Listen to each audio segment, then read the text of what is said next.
Episode की starting में कुरासावा जो होता है वो पुलिस डिपार्टमेंट के साथ होता है और हमें पता चलता है कि पहले ये भी एक पुलिस वाला था, इसने पुलिस डिपार्टमेंट को छोड़ दिया था। और इसके साथ ही जो पुलिस डिपार्टमेंट में होते हैं उसको एक्सप्लेन करते हैं उस लेडी की डेथ एक हार्ट अटैक से, ना कि मर्डर से।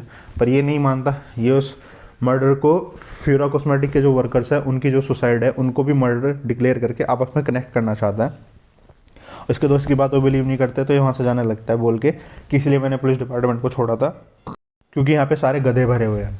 अभी यहाँ से सीधे मिस यूजुकी के घर जाता है क्योंकि ये कनेक्ट करना चाहता है केस को, इसको मिस यूजुकी पे अभी भी शक है।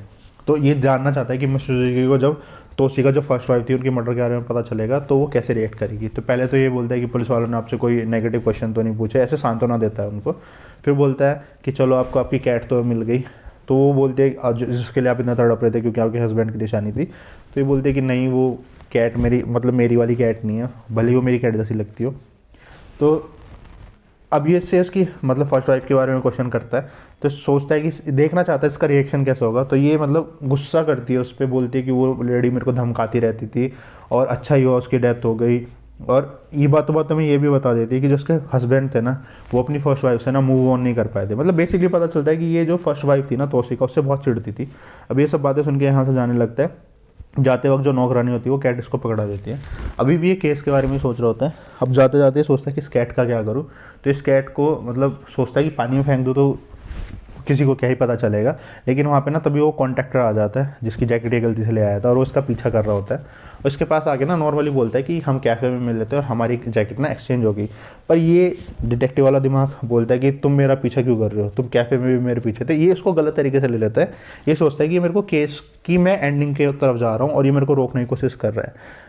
तो ये कॉन्ट्रैक्टर समझ जाता है कि ये आदमी मतलब अजीब अजीब बातें कर रहा है। तो ये सीधे अपनी पावर यूज़ करके इससे अपनी जैकेट लेने की कोशिश करता है। पर इसके पास जो पिंजरा होता है उसमें माओ होता है, हम लोगों को पता है कैट जो होती है। और माओ इसको देख लेता है कॉन्ट्रैक्टर को और वो अपनी बॉडी को ना पास में बैठी एक बर्ड में ट्रांसफर कर देता है, मतलब अपने माइंड को। और उस बर्ड के फॉर्म में आके इसकी जैकेट लेके ना भागने लगता है इस कॉन्ट्रैक्टर पे से। पर माओ की एक प्रॉब्लम है, जब वो दूसरे एनिमल में मतलब जाता है अपनी बॉडी को ट्रांसफ़र करता है एक एनिमल से दूसरे एनिमल में, तो वो उसको कंट्रोल नहीं कर पाता बॉडी को, उसकी वजह से वो नीचे गिर जाता है। और जब वो नीचे गिरता है तो ये कॉन्टैक्ट अपनी जैकेट उस पर से ले लेता है। पर ये माओ को बात करते हुए देख लेता है कॉन्टैक्ट, और ये समझ जाता है कि ये जो बर्ड है ना ये भी एक कॉन्टैक्टर थी, मतलब कोई कॉन्टैक्टर है जिसने मेरी बॉडी को ट्रांसफ़र कर सकता है एनिमल्स में।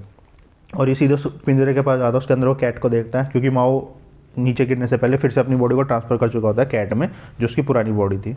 अब ये जो कॉन्ट्रैक्टर होता है बंदा, ये माओ को पहचान लेता है, बोलता है कि तू उसी आदमी के साथ है ना जिसने मेरे पर अटैक करा था।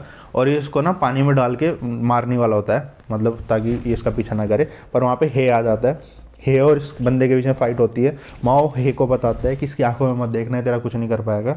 तो ये अब जैसे इस पर हे भारी पड़ने लगता है ना, तो अपनी बॉडी को फिर से वापस अपनी पुरानी बॉडी में ट्रांसफ़र कर देता है, अपने माइंड को, मतलब कुरासावा की बॉडी में से। कुरासावा की बॉडी में होता है ना अभी, इसलिए उसके साथ फाइट करता है। तो वहाँ से भाग जाता है। अब हे इसका पीछा कर सकता था पर हे को माओ को बचाना होता है, तो हे माओ को बचाता है। इसके बाद यहाँ से सीन शिफ्ट होता है और हमें अगले दिन का सीन दिखाया जाता है। और कुरासावा अपने ऑफिस में बैठा होता है रात भर, क्योंकि ये बाहर पड़ा रहा था, इसको कुछ याद नहीं है इसके साथ क्या हुआ, और इसको जुकाम लग गया होता है।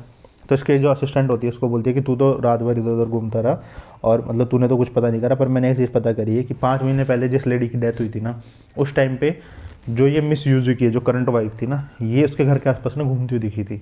इससे इसको फिर से शक होता है मिस यूजुकी पे। तो ये उसकी फ़ोटो लेता है और थोड़ा बहुत इधर उधर पड़ोसियों से ना उसके घर के आसपास जाता है, तोशिका की जो फर्स्ट वाइफ थी, और छानबीन करता है। और मिस तोशिका के घर के बाहर जब ये जाता है ना तो उस बंदे को एक चीज़ नोटिस करता है कि इसके घर के बाहर ना बहुत सारी खाली बोतलें रखी होती हैं। दूसरी तरफ हमें यिन को दिखाया जाता है, वो हे को उस बंदे की फ़ोटो देती है और बताती है इसका नाम है यूकी यामा है, जिस कॉन्ट्रैक्टर को ढूंढ रहे हैं, और ये ग्रेविटी मैनिपुलेशन करता है। और ये नॉर्थ इंडिया में अमिताभ कपूर नाम का एक कॉन्ट्रैक्टर था, उसके साथ काम कर रहा था। इस पे हे बोलता है कि ये ग्रेविटी मैनिपुलेशन नहीं करता, ये तो माइंड ट्रांसफ़र करता है, अपनी बॉडी को ट्रांसफ़र करता है। अब इन लोगों का यहाँ पे माओ इन सारी चीज़ों से माओ के दिमाग में एक आइडिया, मतलब एक थ्योरी आती है एक तरीके से, क्योंकि इस बंदे ने इसको बोला था माओ को लास्ट नाइट कि तुमने भी अपनी बॉडी को शायद खो दिया है मेरी तरह, और तुम भी एक कॉन्ट्रैक्टर हो। ये बात मतलब उसको बोलता है, उसको माओ को याद आती है। तो माओ को समझ में आता है कि जो अमिताभ कपूर था ना बंदा, उसके पास माइंड ट्रांसफ़र की पावर है बिल्कुल माओ की तरह। उसने अपनी बॉडी को यूकी यामा की बॉडी में ट्रांसफ़र करा होगा अपने माइंड को, और कुछ ऐसा हुआ होगा कि अमिताभ कपूर की जो ओरिजिनल बॉडी थी ना वो ख़त्म हो गई होगी, डिस्ट्रॉय हो गई होगी। उसकी वजह से जो यूकी यामा है उसकी करंट बॉडी में अमिताभ कपूर का माइंड है। मतलब माइंड अमिताभ कपूर का है और बॉडी यूकी यामा की, और इसलिए ये जो ओरिजिनल यूकी यामा था उसके पास ग्रेविटी मैनिपुलेशन की पावर थी, पर अमिताभ कपूर है इसकी बॉडी में तो वो माइंड ट्रांसफ़र कर रहे हैं। अब यहाँ से सीन शिफ्ट होता है, हमें दिखाया जाता है कि जो कुरासावा है वो फर्स्ट लेडी के घर जाता है और फर्स्ट लेडी को बोलता है, मतलब ऐसे बोलता है कि आपको पता है हमारे यहाँ एक कहावत है कि अगर आपको अपने घर से कैट को दूर रखना हो तो आपको अपने घर के बाहर ना खाली बोतलें रखनी चाहिए। और जो फर्स्ट लेडी थी तोशिका, उसके घर के बाहर ना मैंने देखा बहुत सारी खाली बोतलें रखी थी। तो जो बंदी अपने घर के अंदर कैट को आना तक अलाउ नहीं कर रही है, वो आपकी कैट को कैसे किडनैप करेगी? और आपने ना मेरे को इस केस में फंसाया है, और उसने आपकी कैट को कभी किडनैप करा ही नहीं था, और आप झूठ बोल रहे हो, और उसका मर्डर आप नहीं करा है। क्योंकि मैंने पड़ोसी से पूछा, क्योंकि मर्डर से 5 महीने पहले उस लेडी का मर्डर हुआ है फॉरेंसिक के हिसाब से, और आप उसके घर के आसपास ना घूमते हुए दिखाई दिए, और आप इस चीज़ को कबूल कर लो वरना मैं पुलिस को बता दूंगा। अब इस पर मिस यूजुकी बोलती है कि तुम्हारे पास कोई प्रूफ नहीं है, और ये बोल के हंसने लग जाती है।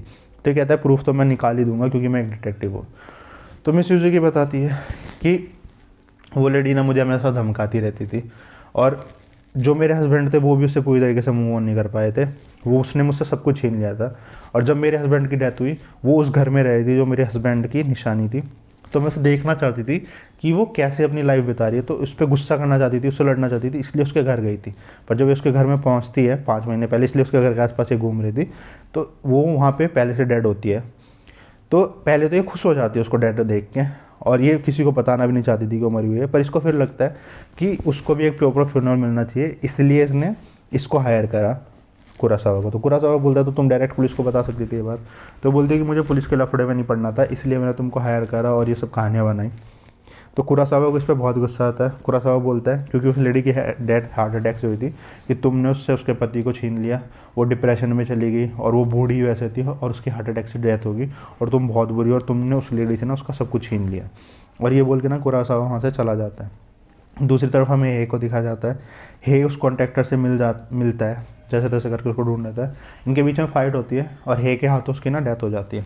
हे उसको मारने के बाद जितने भी वो बोतलें इकट्ठी कर रहा था ना अलग अलग वर्ग लोगों से, जो इस एपिसोड की स्टार्टिंग में भी हमें दिखाई, वो सारी कलेक्ट कर लेता है, और हमें पता चलता है ये कोई गेट से रिलेटेड टेक्नोलॉजी जिसको इकट्ठा कर रहा था, और जितने भी लोगों को उसने मारा ना ये सारे के सारे स्पाई थे। मतलब इसका कोई भी लेना देना नहीं है उस लेडी की डेथ से, और ये कॉन्ट्रैक्टर होता है। एपिसोड की लास्ट में हमें ये पता चलता है कि जो मिस यूजुकी थी वो फर्स्ट लेडी जो तोशिका थी, मतलब फर्स्ट वाइफ, उनकी डेथ के बारे में पुलिस को बताना चाहती थी, इसलिए उन्होंने कुरासावा को हायर करा था। उनका इन मर्डर से कोई लेना देना नहीं है। और जो ये बंदा मर्डर कर रहा था ना, वो गेट से रिलेटेड जितने भी स्पाई थे ना जिन्होंने टेक्नोलॉजी चोरी करी थी उनका मर्डर करा था। इत्तेफाक से वो सारे के सारे छुप के फ्योरो कॉस्मेटिक में काम कर रहे थे, वो सब बस इत्तेफाक था। और बस इन्हीं सब कॉन्फर्मेशन के साथ ना हमारा एपिसोड यहीं पे ख़त्म हो जाता है। तो गाइस ये थी एपिसोड 8 की एक्सप्लेनेशन। तो वीडियो कैसी लगी आपको, एक्सप्लेनेशन अच्छी लगी हो तो प्लीज़ वीडियो को लाइक करें, शेयर करें, चैनल को सब्सक्राइब पक्का ही कर दें नेक्स्ट एपिसोड के लिए। Thank you so much.